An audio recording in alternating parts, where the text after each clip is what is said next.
Salam, əziz abituriyentlər və informatika öyrənciləri. Bu gün sizinlə alqoritm mövzusuna baxacağıq. Kodera kitabından 18-ci suala baxırıq. Tipik suallardandır. 2023 MIQ sualıdır. Deməli, bizdə burada nə tələb olunur? Çıxışa 114 verilib. Çıxışa 114 verilib və bizdən n-in ilkin qiymətini istəyir. Ən kiçik natural ədəd hansı natural ədəd verilibsə onu tapmaq tələb olunur. Biz bilirik ki, deməli daxil etmə və xaric etmə bloklar poleoqramdan göstərilir. Deməli, çıxışa 114 verib biz də indi eni tapmalıyıq. Bunun üçün birinci nə edirik? Deməli, dövr sayını tapmalıyıq ki, neçə dəfə dövrdən sonra gəlib x baxırıq ki, ilkin qiyməti 6-dır və neçə dəfə dövrdən sonra gəlib o 114 qiymətin almışdı. X-in ilkin qiyməti də verildiyinə görə, sonuncu qiyməti də verildiyinə görə mən burada dövr sayını rahatçılıqla tapa bilərəm. Deməli, nə edirik? Burada x görürük ki, nəyə bərabərdir? X-in sonuncu qiyməti 114-dür. 114 bərabərdir. Deməli, x-in ilkin qiyməti 6-dır. 6 üzərinə gələk. Baxın, bu tənliylə yazıram. Altından xətt çəkdim. Bu tənliylə yazıram. Deməli, yazıram burada 12D. Buradakı, deməli, D dövr sayını tapmaq üçündür.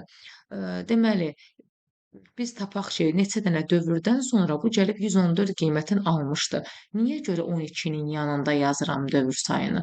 Çünki 12 burada konstantdır. Hər dəfə dövr eləyəndə proqram üzərinə 12 gəlib. Hər dəfə dövr eləyəndə üzərinə 12 gəlib. Yəni o 12 orada dəyişməzdir. Deməli, bizdə nə olur? 12D bərabər olur 108-ə. Dövr sayımız bərabər olur 9-a. Deməli, dövr sayımız bizim 9-a bərabər oldu. İndi bundan sonra gəlirəm artıq M-in üzərinə. M dövrdən nə vaxt dayanacaq? Yəni, dövrdən çıxma halı nə zamandır? 1999 və ondan böyük qiymətlərdə deməli, şərtimiz dövrdən çıxır. Yəni, bu 1999-da olsa kiçikdirmi 1999-dan? Deyəcək, yox, artıq dövrdən çıxır. Deməli, 1999 və ondan böyük qiymətlərdə dövrdən çıxır.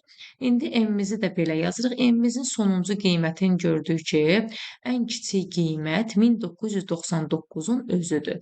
Ona görə bura belə yazırıq. 1999, çünki dövrdən həmin vaxtı çıxır. Mən bura 1999 ən kiçik yazsam, o artıq yox qoluna gedəcək.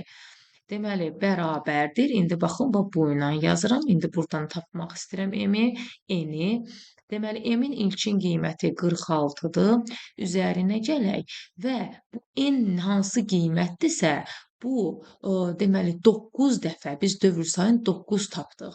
Deməli, 9 dəfə həmin n, deməli, cəmlənib ki, bu n-miz bizim sonda 1999 qiymətini almışdı. Deməli, 9 n-imiz bizim bərabər olur.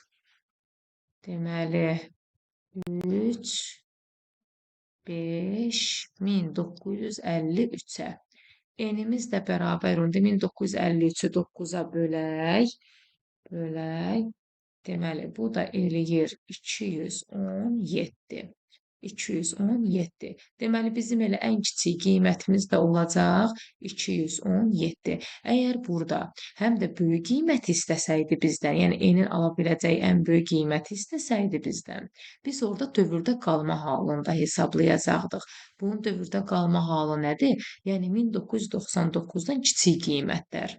Bir də onun dövrdə qalma halını hesablayacaqdıq və biz onu 8-ci dövrlə baxacaqdıq.